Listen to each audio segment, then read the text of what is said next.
So now I'm getting toward the tail end of putting down this leveling cement.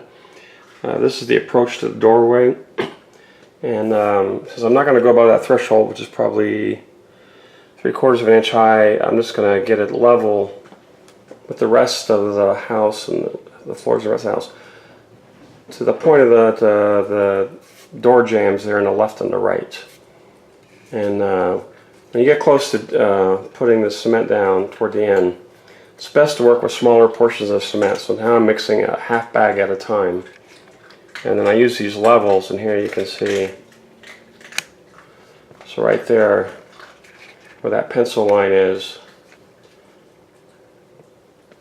so I'm going to pour cement to the left of that pencil line. You can follow it here, and it goes up in there a little bit. I got a low spot right in there, comes back down, and then goes to the right. So I'm going to pour cement on the other side of that pencil line, and then over here to where this pony wall is.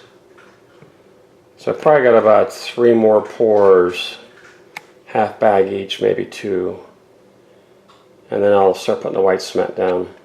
So here you can see in this back room, this floor is now level, and I put the white cement down, stripped off the drywall off that wall. I'm going to put a pocket door in there. And then up here,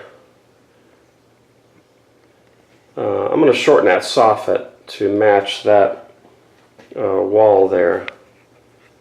So I've marked some lines there, so we're cutting that. I'm going to move that vent to the left. I'm going to shorten that soffit to match the edge of that wall there. And that'll bring up some things I got to do with these lights here. Here you can see there's an outlet there. I may just box it up, put it back in the wall. I may lose that. But there's a light there that has a switch on the other side. Got to figure out how to try to preserve that possibly. And the thing is, you can't make a junction, electrical junction, if it's not accessible. So you can't, put a junction to extend the length of the electrical line and then cover it up in drywall. And then that switch right there, that controls that light there in the ceiling. So we can get to that. So that switch, since I'm going to build a wall off that, and we're going to frame this in for our closet here. So there's that pony wall there.